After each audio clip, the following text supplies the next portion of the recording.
She walked into the room, wearing a diamond choker that cost more than most people earn in a decade, clutching my husband's arm like he was a hunting trophy. Tiffany Baines thought her limited edition Hermes bag and her new status as the future Mrs. Vance made her untouchable. She laughed right in my face, calling me a penny-pinching nobody who didn't belong in high society. She didn't know the truth. She didn't know that the luxury hotel we were standing in, my father built it. The champagne she was guzzling, it came from my family's private vineyard, and the credit card she was using to humiliate me. I was the one who authorized the limit. Watch closely, because the mistress who flaunted her wealth is about to realize she was bragging to the woman who owned it all. Celine Vance sat at the kitchen island of the modest 3-bedroom suburban home she shared with her husband, Michael. The granite was chipped on the corner, a defect they had negotiated a discount for when they bought the place 5 years ago. She ran her finger over the rough edge, a small smile playing on her lips. To anyone looking in Celine was the picture of suburban mediocrity. She drove a 5-year-old Honda clipped coupons for the grocery store and worked as a freelance graphic designer. She looked at the clock. 7:30 p.m. Michael was late again. Working late on the Anderson account, he had texted at 5:00 p.m. Celine sighed, standing up to cover the lasagna with foil. She loved Michael, or at least she loved the man he used to be. When they met in college, Michael Vance was a scholarship student with holes in his shoes and a fire in his belly. He was ambitious, yes, but he was kind. He hadn't cared about money because he never had any. That was why Celine had fallen for him. And that was why she had never told him who she really was. To Michael, she was Celine Miller, an orphan raised by a distant aunt, struggling to make ends meet. In reality, she was Celine Sterling, the sole heiress to the Sterling global conglomerate, a portfolio that included shipping lines, luxury hotel chains, and half the real estate in Manhattan. Her father, Alexander Sterling, was a man whose net worth was discussed on Forbes in the top 10 bracket. She had hidden it to find true love. She wanted someone who loved Celine, not the Sterling billions. But lately the man she chose seemed to be slipping away. The front door opened with a heavy thud. Michael walked in, but the air didn't shift with the warmth it usually did. It shifted with the scent of perfume. Baccarat Rouge 540. Heavy, expensive, and definitely not Celine's scent. "You're home," Celine said, wiping her hands on a dish towel. "I made lasagna." Michael didn't look at her. He tossed his keys on the counter keys to the new BMW he had leased last month against her advice. "I'm not hungry." "Michael, we need to talk," Celine said softly. "You've been distant. The credit card bill came in today. There's a charge for a bracelet at Cartier for $12,000. I assume that's a mistake." Michael froze. He slowly turned to face her. His face wasn't apologetic. It was sneering, a look of utter contempt that Celine had never seen before. "It wasn't a mistake," Michael said, his voice cold. "Then, who is it for?" Celine asked, her heart hammering against her ribs. "It certainly isn't for me." "It's for someone who appreciates the finer things in life, Celine," Michael snapped. "Someone who doesn't make me feel guilty for wanting to live like a successful man. I'm an architect at a top firm, yet I come home to this mediocrity. You act like we're destitute." "I act like we're responsible," Celine countered, her voice steady despite the shock. "Michael, who is she?" Michael laughed, a dry, humorless sound. "Her name is Tiffany, and unlike you, she knows how to navigate the world I belong in. She's a consultant for the firm. She has class. She has taste. Class. Celine raised an eyebrow. Sleeping with a married man is class. We're done, Celine, Michael said, pulling a folded envelope from his jacket pocket and slamming it onto the counter. I've outgrown you. I need a partner who shines not a shadow, who counts pennies. I'm filing for divorce, and since I've been paying the mortgage for the last 2 years, while you played around with your little art projects, I expect you to vacate the house. Celine looked at the papers. She felt a strange sensation. It wasn't just heartbreak. It was a clarifying, icy rage. He thought he was paying the mortgage. He didn't know that her freelance money had quietly paid off the principal of the loan 3 years ago, to lower their interest rates. You're leaving me for a woman because she likes to spend money, Celine asked quietly. I'm leaving you because you're embarrassing, Michael spat. Next week is the Sterling Charity Gala, the biggest networking event of the year. Tiffany got us invitations. I can't walk into a room like that with you wearing a dress from a department store rack. I need to make partner Celine. Tiffany is my ticket. The irony was so thick it almost choked her. The Sterling Charity Gala, hosted by her father. The event she had avoided for 5 years to keep her cover. Get out, Celine whispered. Gladly. Michael sneered. I'm staying at Tiffany's penthouse tonight. Pack your bags. I want you out by Friday. He turned and walked out, leaving Celine standing in the kitchen of a house she owned, rejected by a husband whose career she had secretly bankrolled through anonymous commissions. She picked up her phone. Her hand trembled not from sadness but from the adrenaline of a sleeping dragon waking up. She dialed a number she hadn't called in 3 years. The Sterling residence who is speaking, the crisp British accent of the butler answered. Alfred, Celine said, her voice shifting from the submissive housewife to the commanding heiress she was born to be. Tell my father I'm coming home, and tell him I'm finally ready to wear the crown. 3 days had passed since Michael walked out. Celine had moved back into the Sterling estate, a sprawling mansion in the Hamptons that made the White House look like a guest cottage. The reunion with her father Alexander had been emotional, filled with I told you so's that he politely swallowed for the sake of his daughter's tears. But the tears had dried up quickly. Now, there was only the mission. You want to attend the gala? Alexander Sterling asked, sitting behind his mahogany desk, looking at Celine. He was a formidable man, 60 years old, with silver hair and eyes that could cut glass. Not just attend, Dad, Celine said, adjusting the silk cuffs of her blouse. I want to host it. I want to be announced. It's time Celine Sterling came back from the dead. Alexander smiled a wolfish grin. That's my girl. But if you're going to re-enter society, you need the wardrobe. I'm on it, Celine said. An hour later, Celine walked into Maison du Ciel, the most exclusive high-fashion boutique in the city. This was a place where you needed an appointment just to look at the window display. She was dressed simply, jeans and a white t-shirt, oversized sunglasses covering her face. She wanted to browse quietly before her private fitting, scheduled for later. She was looking at a midnight blue velvet gown when a shrill, grating voice cut through the air. Oh, look, Michael. Ideally, I'd want something in crimson, to match the interior of the Porsche. Celine froze. She peered through a rack of silk scarves. There they were. Michael, looking uncomfortable in a suit that was slightly too tight and hanging off his arm, was a woman who looked like she had been dipped in liquid gold and rolled in diamonds. Tiffany Baines.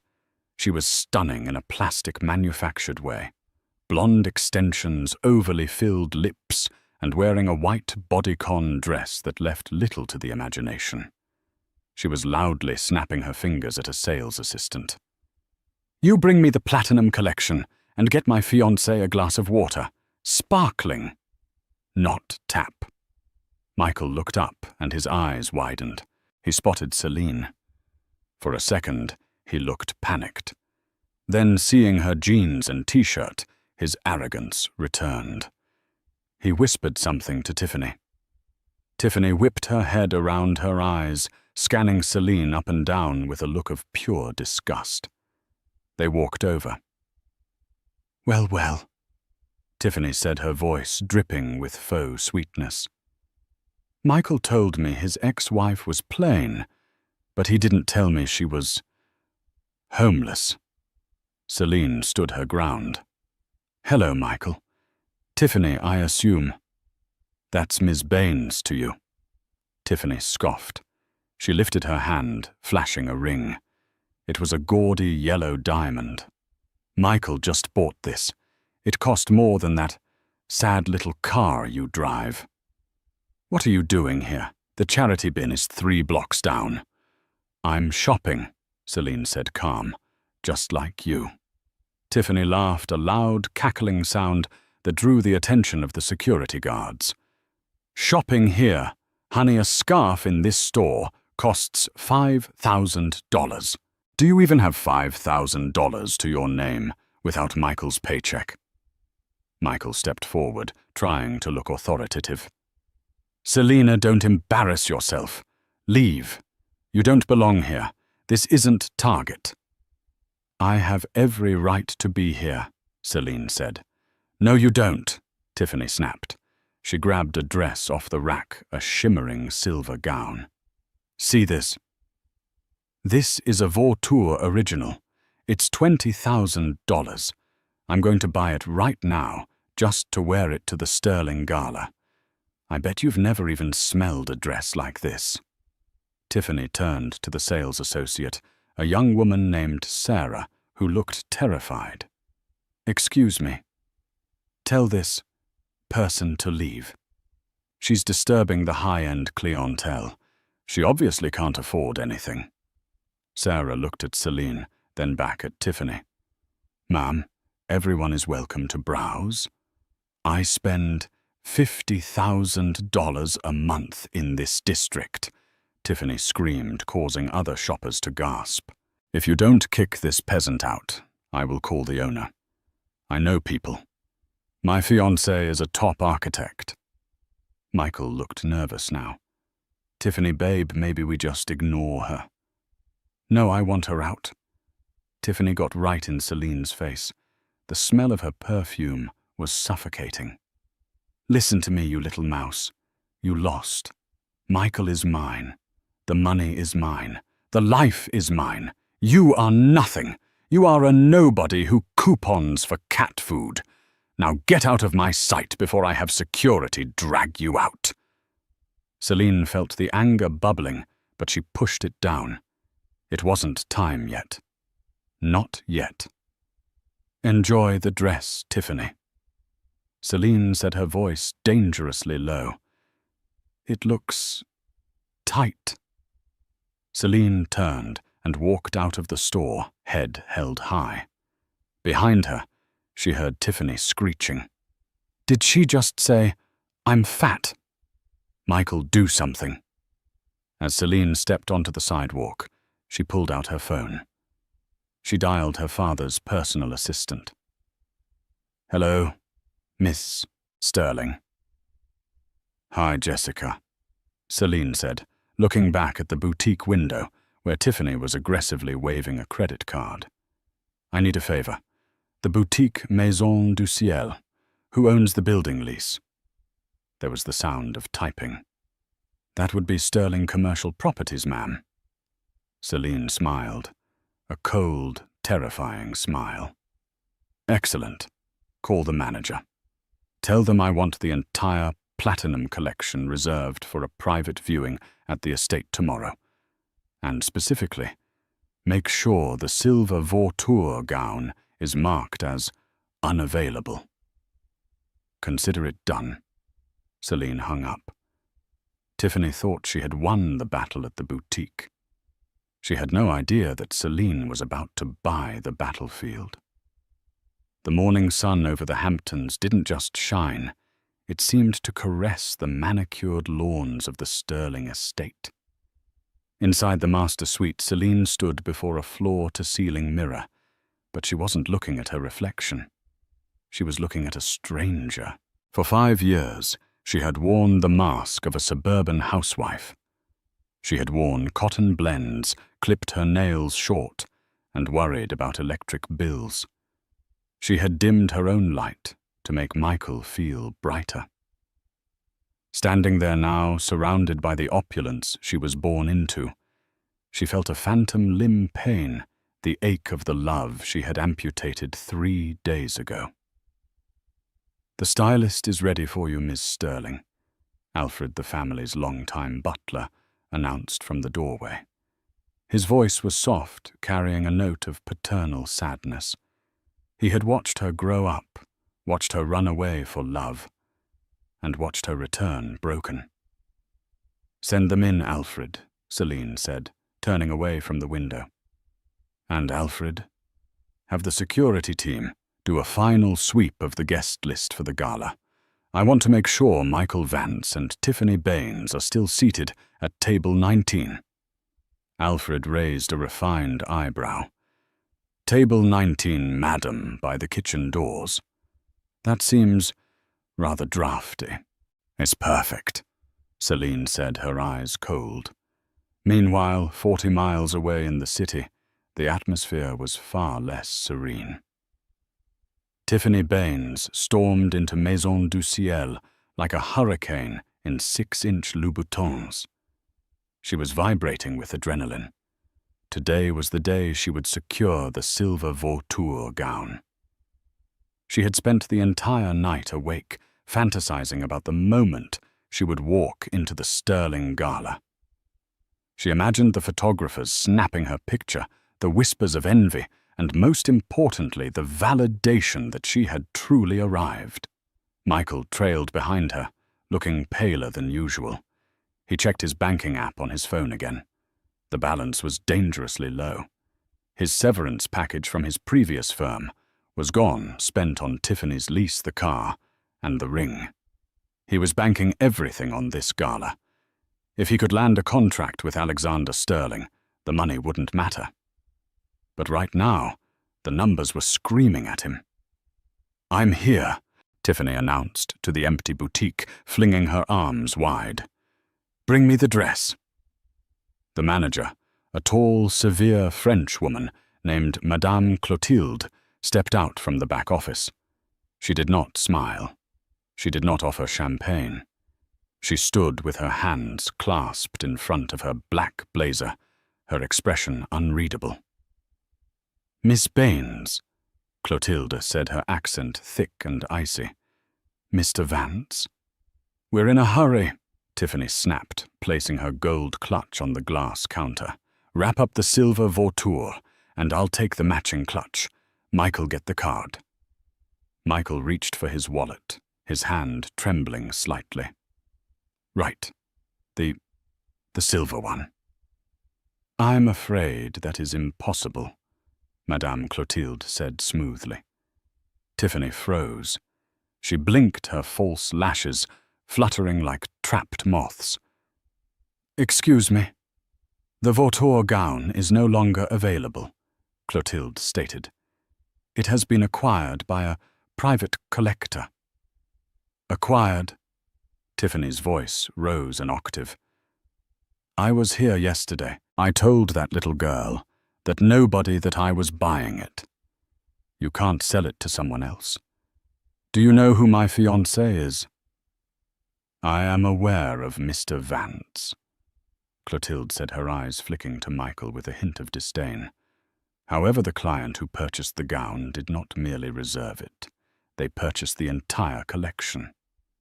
"The entire collection," Michael choked out. That's hundreds of thousands of dollars." "Indeed," Clotilde said. "The client requested exclusivity. No other pieces from the platinum line will be sold to the public until after the sterling gala. Tiffany's face turned a mottled shade of red. The vein in her forehead began to throb. This is discrimination. Who bought it? Who is she? Is it a celebrity? I bet it's some washed-up actress. I am not at liberty to disclose the client's identity, Clotilde said, signaling to the security guard near the door. However, she did leave a message for you, Miss Baines, specifically for you. Tiffany paused, her chest heaving. A message? Clotilde picked up a small cream-colored card from the counter. She read it aloud, her voice devoid of emotion. Tell Miss Baines that true class cannot be bought off a rack. It is inherited, or earned. She has done neither. Tiffany screamed. It was a primal, frustrated sound that shattered the quiet elegance of the store. She swept her arm across the counter, knocking over a display of perfumes. Bottles shattered, the scent of jasmine and amber filling the air. Tiffany. Michael grabbed her arm, looking around in panic. Stop it. You're making a scene. I don't care, Tiffany shrieked, pulling away. They humiliated me. Someone is laughing at me.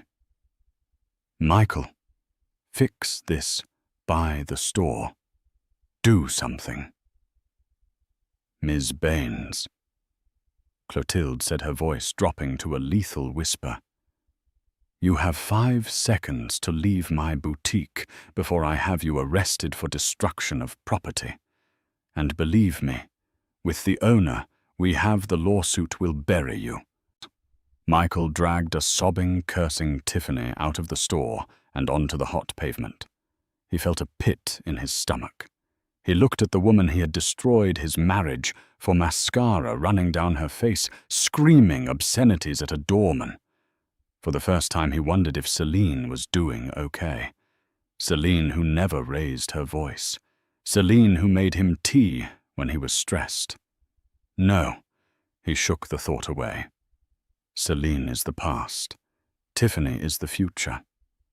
We just need to get through this gala. It's okay, baby. Michael soothed, though his heart wasn't in it. We'll find another dress, something better. And when we meet Alexander Sterling, none of this will matter. They didn't know that Alexander Sterling was currently sitting in his library, laughing as Celine recounted the story of the dress. You're vicious, my dear, Alexander said, sipping his scotch. I learned from the best, Dad, Celine replied, staring into the fire. But the dress was just the appetizer. The main course is tomorrow night. The Sterling Charity Gala was not just a party, it was an institution, held in the grand ballroom of the Sterling Imperial Hotel. It was the night when the titans of industry, politics, and old money converged to congratulate themselves on their philanthropy. The ballroom was a masterpiece of design. 10,000 white orchids hung from the ceiling, interspersed with crystal chandeliers that dripped light like liquid diamonds. The floor was polished marble, and the air smelled of expensive perfume, beeswax, and power. At 7:45 p.m., the guests began to arrive. Rolls-Royces, Bentleys, and Maybachs lined up outside the velvet ropes. The paparazzi flashes went off like strobe lights. Michael and Tiffany arrived in a stretch limousine. Michael had paid extra for the driver to open the door, trying to project an image of endless wealth. But the limo was an older model, slightly yellowed at the headlights, and the driver looked bored. Tiffany stepped out. Without the silver vautour gown, she had settled for a bright crimson dress she found at a high-end department store. It was loud, too loud. It had sequins that caught the light aggressively and a slit that went up to her hip. In a nightclub, she would have been the queen. Here, amidst the subtle elegance of silk and chiffon, she looked like a neon sign in a museum. "Smile, Michael," Tiffany hissed through her teeth. waving at photographers who were actually aiming their cameras at the senator behind them. "We need to be seen." Michael adjusted his tie. It felt tight. "I'm smiling. Just keep your voice down. These people, they value discretion. Discretion is for poor people who have something to hide." Tiffany scoffed. She hooked her arm through his and dragged him up the red carpet. They entered the ballroom, and the sheer scale of the wealth hit Michael like a physical blow. He saw the CEO of a tech giant chatting with a duchess. He saw his old boss, the one who refused to give him a raise, begging for a moment with a venture capitalist. "Let's find our table," Michael said, scanning the room. "I requested something near the front, close to the Sterling family table." He found a steward holding a seating chart. "Vance, table for 2. The steward ran a gloved finger down the list. He paused, then looked up with a polite, tight-lipped smile. "Ah, yes. Mr. Vance, you are at table 19. 19. That's a prime number," Tiffany said smugly. "Must be front row." The steward gestured vaguely toward the back of the room. "It is in the vicinity of the service entrance, sir. Through those pillars." Michael felt his face heat up. They walked past the prime tables. Table 1, table 2, where the billionaires sat. They walked past the corporate tables. They kept walking until they reached the very edge of the room, near the swinging double doors, where waiters rushed in and out with trays of filet mignon. Table 19 was small, wobbly, and partially obscured by a large potted fern. "This is a joke," Tiffany spat, kicking the chair leg. "We're sitting with the help, Michael. Go tell them there's a mistake. Tell them you're a VIP or architect." "I can't make a scene here, Tiffany," Michael hissed, grabbing her wrist. "Look around. That's the governor over there. If we scream, we're done. Just sit down. We'll mingle later. We need to find Alexander Sterling." They sat in sullen silence. Tiffany downed a glass of champagne in one gulp and signaled for another. Michael scanned the room, desperate to make eye contact with anyone important. Suddenly, the lights in the ballroom dimmed. The murmur of conversation died down instantly. A hush fell over the room, heavy with anticipation. The orchestra, which had been playing soft jazz, swelled into a dramatic orchestral crescendo.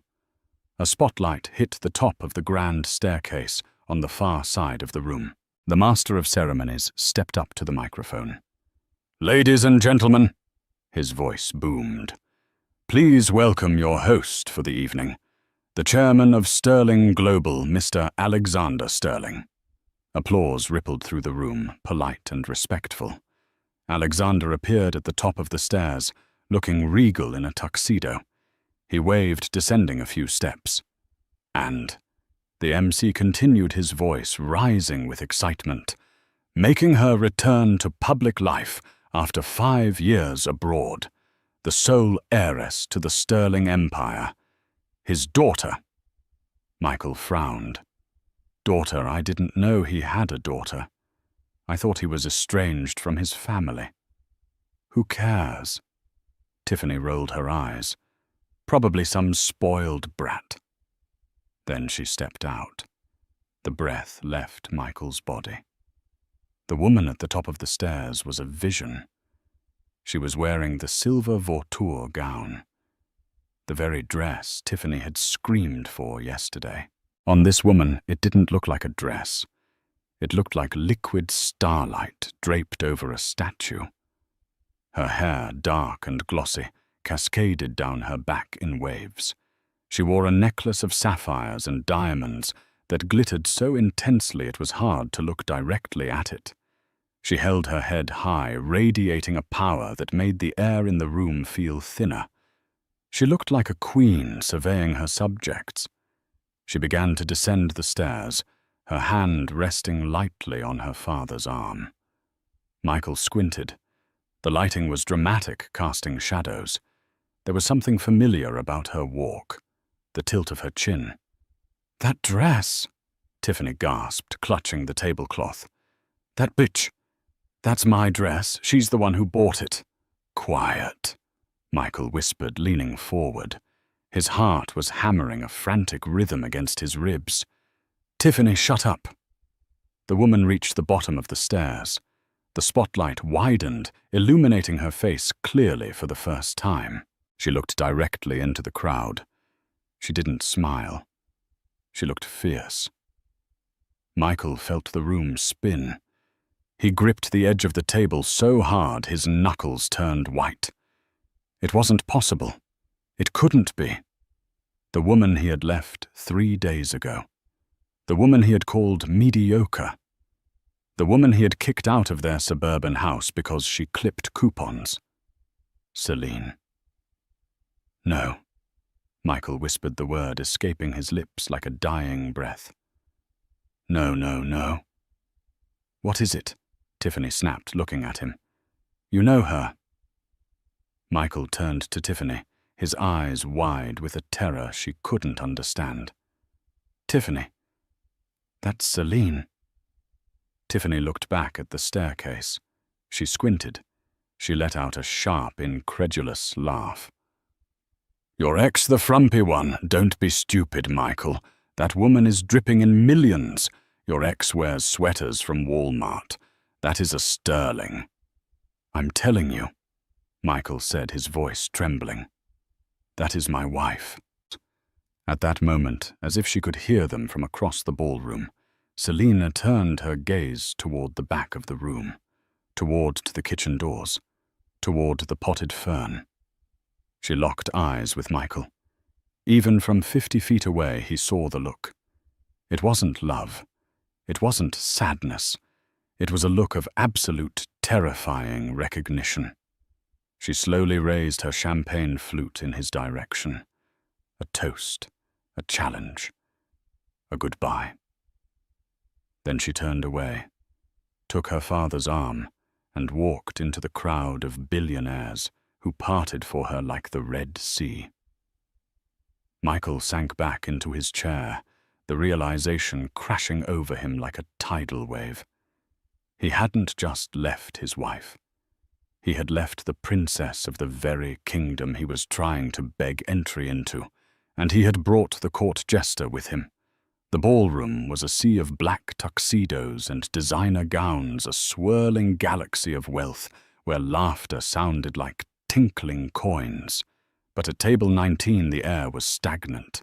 Michael couldn't take his eyes off Celine. She was currently circulating near the orchestra pit, surrounded by a phalanx of admirers. He watched as the CEO of a major banking conglomerate, a man Michael had been trying to get a meeting with for 3 years, bent down to kiss her hand. He saw Celine laugh, a genuine, sparkling sound he hadn't heard in years. It wasn't the quiet chuckle she gave when they watched movies on their worn-out sofa. It was the confident laugh of a woman who owned the room. "Stop staring at her," Tiffany hissed, stabbing her fork into a piece of dry chicken. "It's a trick. It has to be." "It's not a trick, Tiffany," Michael murmured, wiping sweat from his upper lip. His mind was racing, rewriting the history of his marriage. He remembered the time he complained about the mortgage interest rate rising, and the next day the bank called to say there had been a clerical error and lowered it to nearly 0. He remembered how he always got reservations at fully booked restaurants, last minute, when Celine made the call. He remembered the junk car. She drove a Honda. He realized now it wasn't because she couldn't afford better. It was because she didn't care. "She's playing a role," Tiffany insisted, her voice rising. The alcohol was making her sloppy. "She's probably a hired actress. Or maybe she's sleeping with the old man. That's it. She's Alexander Sterling's sugar baby, and they're passing it off as a father-daughter thing to save face. Disgusting." "Tiffany, keep your voice down," Michael begged, looking around. "You don't understand. If that is really Celine Sterling, my career is over. I'm trying to get a contract with her father's company tonight. If she tells him what? Tiffany snapped. That you upgraded, that you left a boring housewife for a woman with style, any man would understand that. She stood up, smoothing down her sequined red dress. I'm going to the bathroom, and on the way back I'm going to walk right past her. I want to see the panic in her eyes when she realizes we aren't afraid of her. Tiffany, don't. But she was already walking away, her hips swaying aggressively, cutting a path through the crowd like a crimson blade. Michael sat alone at the wobbly table. He felt small. He looked at the portfolio case under his chair, filled with his architectural designs. He had felt so proud of them this morning. Now they felt like drawings made by a child in crayon. Across the room, Celine saw the flash of red sequins approaching. She didn't flinch. She was currently speaking with Mr. Henderson, the head of the City Zoning Board. "And the proposal for the waterfront park?" Celine asked softly. "Approved, Ms. Sterling." Henderson beamed. "Anything for the community." "Excellent." Celine's eyes shifted. She saw Tiffany coming. Tiffany wasn't going to the bathroom. She was making a beeline for Celine. The crowd naturally parted, sensing the friction. Tiffany stopped 3 feet away from Celine. Up close, the difference was brutal.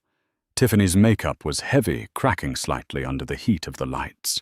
Celine's skin looked like porcelain.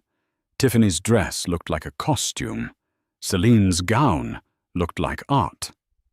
"So," Tiffany said, her voice loud enough to stop the conversations nearby. "You clean up nice. Who paid for the rental?" The circle of elites around Celine fell silent. Mr. Henderson adjusted his glasses, looking shocked. Celine slowly turned to face Tiffany. She didn't look angry. She looked bored. "Hello, Tiffany," Celine said coolly. "I see you found the buffet. I hope the chicken at the back of the room was to your liking." Tiffany flushed. "Don't talk down to me. You think because you put on some diamonds you're better than me? We all know who you are. You're Michael's charity case ex-wife." She looked around at the guests, seeking validation. "She used to clip coupons. She counts pennies. This is all a sham." The crowd didn't laugh. They stared at Tiffany with a mixture of pity and disdain. In this world, discussing money so crudely was the ultimate sin. "Tiffany," Celine said, stepping forward. She lowered her voice so only Tiffany and the immediate circle could hear. "You are embarrassing yourself. And more importantly, you are embarrassing Michael. If you truly want to help his career, you will turn around, go back to table 19, and sit in silence until the valet brings your car." "You can't tell me what to do," Tiffany practically shrieked. "I am the future Mrs. Vance. The future Mrs. Vance." Celine repeated, savoring the words. "Yes, you are welcome to the title. I certainly don't need it anymore." Celine gestured to a security guard standing in the shadows. He stepped forward instantly. "Is there a problem, Ms. Sterling?" The guard asked, his hand resting on his earpiece. "No problem, James." Celine smiled. This guest was just lost. She was looking for the exit. Please keep an eye on her. We wouldn't want her to trip. Tiffany opened her mouth to scream, but the sheer wall of social pressure slammed into her. Dozens of the most powerful people in the city were staring at her like she was a cockroach on a wedding cake. She turned on her heel and stomped away, tears of rage pricking her eyes. She rushed back to the table where Michael was hiding behind his champagne glass. "We are leaving," Tiffany hissed, grabbing her purse. "Now!" "We can't," Michael whispered, his face pale. "Look." He pointed to the stage. Alexander Sterling had returned to the microphone, but he wasn't alone. He was motioning for someone to join him. I would like to invite the lead architect of the night's potential partner firm to the stage, Alexander announced. Mr. Michael Vance. Is he here? Michael froze. His heart stopped. He wants me, Michael stammered. Hope irrational and blinding surged through him. Maybe he doesn't know. Maybe he just likes my work. Celine kept it professional. She didn't tell him. Go, Tiffany pushed him. Go up there, show her. Michael stood up. He buttoned his jacket. He walked through the ballroom, the crowd parting for him. He felt the adrenaline wash away the fear. It's about the work, he told himself. I'm a genius architect. Sterling cares about profit, not his daughter's love life. He reached the stage steps. Alexander Sterling looked down at him. The older man wasn't smiling.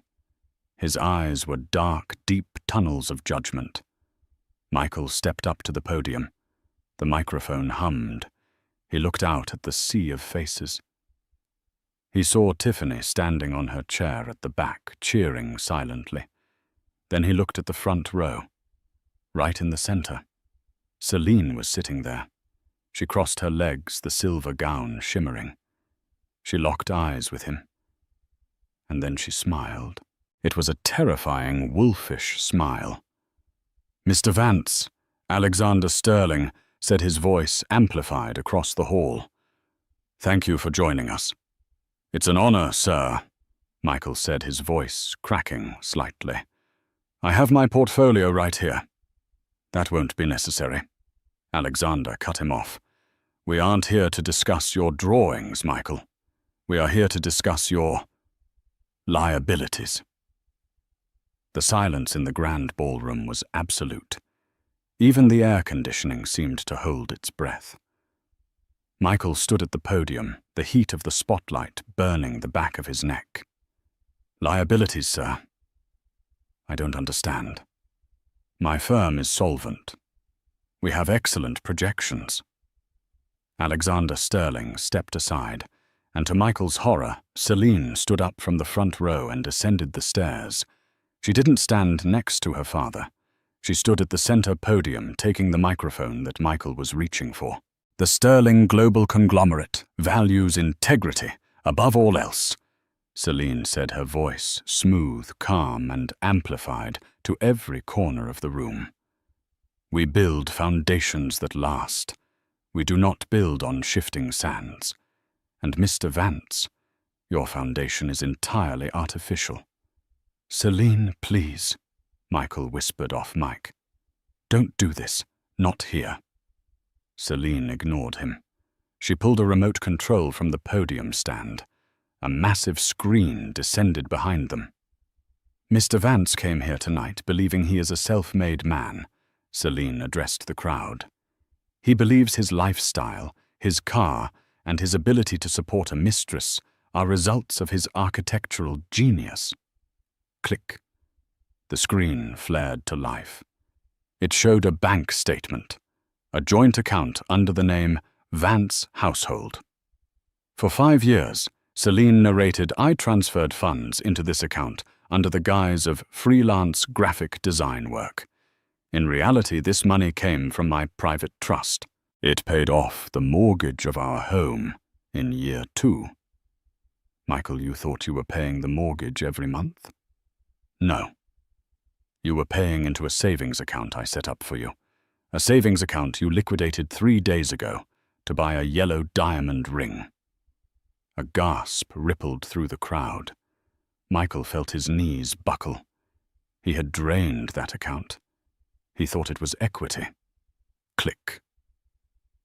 The screen changed. It showed a document from a car dealership. The BMW you leased, Celine continued. You didn't qualify for the credit check, Michael. Your debt-to-income ratio was too high. The dealership called me.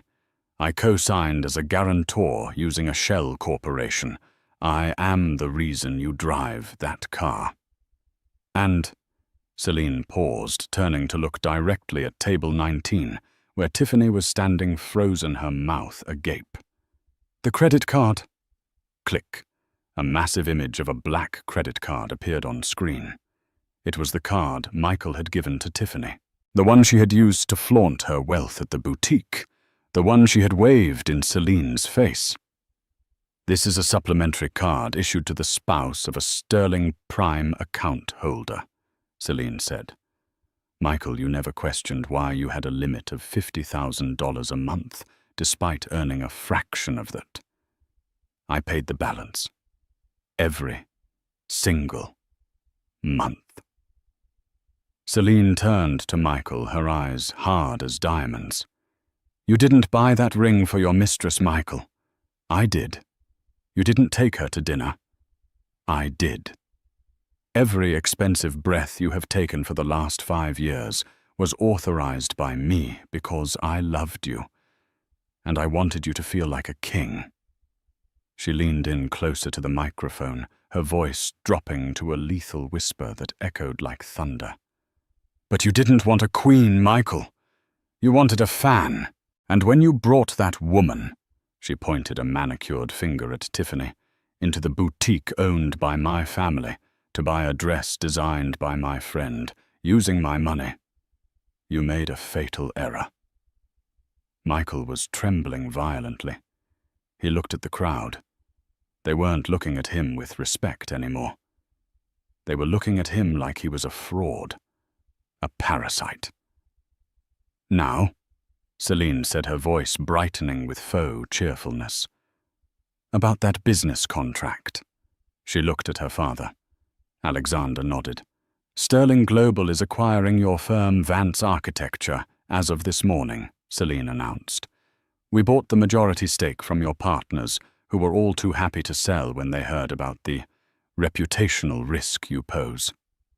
Michael grabbed the podium to keep from falling. You're my boss." "No." Celine smiled. "I'm not your boss, Michael, because you're fired. And," she added, looking toward the back of the room, "Tiffany Baines!" The spotlight swiveled violently, pinning Tiffany against the back wall near the kitchen doors. She shielded her eyes, looking like a deer in the headlights. "That ring on your finger," Celine said. "Since it was purchased with funds from a trust that specifies spousal use only, and you are not the spouse, that constitutes theft." Celine checked her watch. "My lawyers froze the assets 10 minutes ago. The credit card in your purse is dead. The car valet has been instructed not to release the BMW, as the guarantor me has revoked privileges." "So," Celine concluded, looking at the two of them, Michael broken on stage, Tiffany trapped in the spotlight. "You are welcome to leave, but you'll have to walk. And Tiffany, you might want to run. The ring is technically stolen property, and I believe the police are waiting in the lobby." Celine placed the microphone back on the stand. The sound was a dull thud that signaled the end of Michael Vance's life as he knew it. She turned to her father. "Shall we dance, Dad?" "We shall," Alexander beamed. As the orchestra began to play a waltz, security guards, gently but firmly, escorted a weeping Michael off the stage. At the back of the room, Tiffany was seen frantically trying to pull the ring off her swollen finger as 2 officers approached her. Michael looked back one last time. He saw Celine spinning in the arms of her father, the silver dress flaring out like a supernova. She didn't look back. She didn't look sad. She looked free. He walked out into the cool night air, his pockets empty, his future destroyed, and the echo of his own arrogance ringing in his ears. The heavy oak doors of the Sterling Imperial Hotel closed behind Michael and Tiffany, with a finality that felt like a prison sentence. The muffled sounds of the orchestra and the clinking of crystal faded, replaced by the harsh ambient noise of the city street. It was raining, a cold, miserable drizzle that slicked the pavement and soaked through Michael's thin tuxedo jacket instantly. "Do something!" Tiffany shrieked, her voice raw. The mascara was now running in earnest, creating black streaks down her cheeks. Call a car. Call a lawyer. You said you were the architect of the future. Fix this. Michael stared at his phone. The screen was cracked, a spiderweb fracture from when he had dropped it in his haste to leave the stage. He had 0 notifications, no congratulations, no job offers, just an alert from his bank account overdrawn. I can't, Michael whispered, his voice hollow. She froze everything, Tiffany. The cards, the accounts. It's all gone. The ring. Tiffany frantically tugged at the yellow diamond on her finger. Her knuckle was swollen from the salty food and the alcohol. It's stuck. Help me get it off before they come. But it was too late. 2 officers who had been discreetly waiting by the valet stand stepped forward. They didn't look angry. They looked tired, like they had seen this scene 1,000 times before. Ms. Baines, one officer asked, we have a report of grand larceny regarding a piece of jewelry in your possession. The claimant, Ms. Celine Sterling, has provided proof of purchase and a statement that the item was unauthorized for transfer. It was a gift, Tiffany yelled, backing away. My fiancé gave it to me. A fiancé who used a corporate card he wasn't authorized to use for personal gifts, the officer corrected calmly. You can hand it over now, or you can come down to the station and we can have it removed there. Your choice. Michael watched as Tiffany, the woman who had sneered at Celine for wearing department store rags, used her teeth to help pry the ring off her finger. She threw it into the officer's evidence bag, with a sob of pure materialistic grief. You are pathetic, Tiffany spat at Michael as the officers took her information. I'm going to my mother's. Don't call me. Don't text me. If I ever see you again, I'll scream. She hailed a yellow cab, not a limo, not an Uber, black, and vanished into the rainy night. Michael was left standing alone on the curb. The valet looked at him, keys in hand. Sir, the BMW. Michael opened his mouth to ask for the keys, then remembered Celine's words. Guarantor revoked. Keep it, Michael croaked. He began to walk. He walked for 40 blocks, his expensive Italian loafers blistering his feet, the rain ruining the silk lapels of his suit. He walked all the way back to the small, damp apartment he had rented for Tiffany, the one he could no longer pay for. The next morning, the sun rose, but it brought no warmth to Michael Vance. He arrived at his architecture firm at 9:00 a.m., hoping that maybe, just maybe, Selina had been bluffing. Maybe he still had a job. Maybe he could salvage his reputation. His key card didn't work. The little light on the reader blinked an unforgiving red. A security guard, Michael had never bothered to learn the name of, opened the door. He held a cardboard box. Mr. Vance, the guard said, not making eye contact. Your personal effects. You are not permitted on the premises. I need to speak to the partners, Michael demanded, though his voice lacked any authority. I built this firm. The firm is under new management, the guard said, handing him the box. It was light, a framed photo of him and Tiffany, a stapler, a coffee mug that said, Boss. Sterling Global is doing a full audit. They suggested you get a lawyer, but, well, good luck finding one who will go against the Sterlings. Michael took the box. He sat on a bench in the park across the street, watching the building he used to walk into, with his head held high. Weeks turned into months. The divorce was swift and brutal. Michael had no money for a high-powered attorney, so he ended up with a court-appointed representative who looked bored. Selina didn't even show up to court.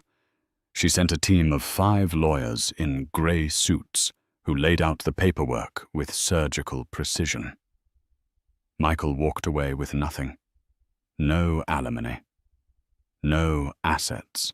Just the debt he had accrued on his own personal credit cards, trying to keep up the facade of a billionaire lifestyle. He moved into a basement studio in Queens. He applied to other firms, but the name Sterling was a gatekeeper. No one wanted to hire the man who had publicly humiliated the industry's most powerful heiress. He was radioactive. 6 months later, Michael was working the counter at a hardware store. It was honest work, but it was hard.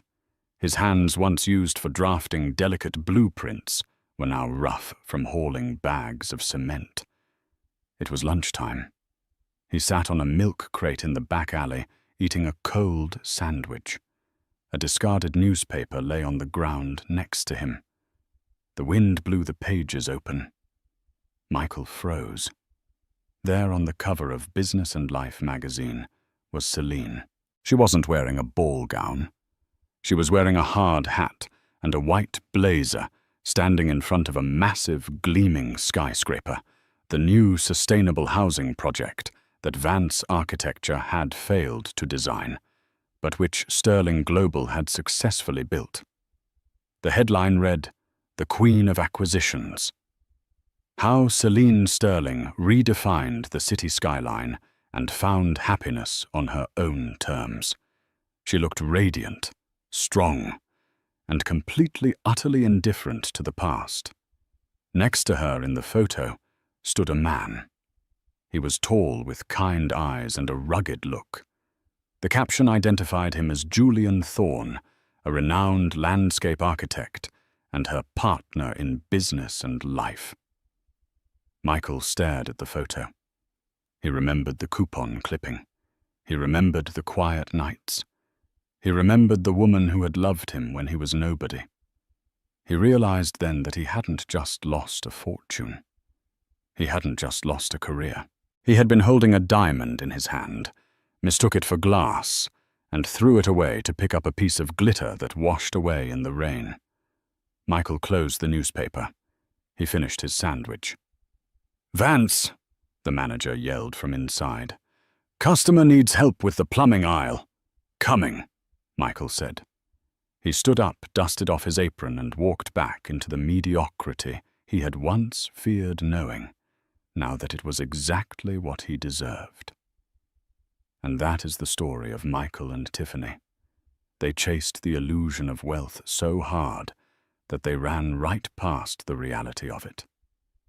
Michael spent 5 years looking for a better life, never realizing that the woman cutting coupons at his kitchen table could have bought and sold his entire world 10 times over. He wanted a partner who shone like gold, but he forgot that gold is cold, heavy, and lifeless. Celine, on the other hand, proved that true class isn't about how much you spend. It's about knowing your worth and never letting anyone discount you. What do you think? Did Celine take her revenge too far? Or was it exactly what Michael and Tiffany deserved? If you were Celine, would you have revealed your identity sooner? Let me know in the comments below. I read every single one. If you enjoyed this story of karma and justice, please hit that like button. It really helps the channel. And don't forget to subscribe and turn on the notification bell so you never miss a story about cheaters getting exactly what's coming to them. Thanks for watching, and I'll see you in the next one.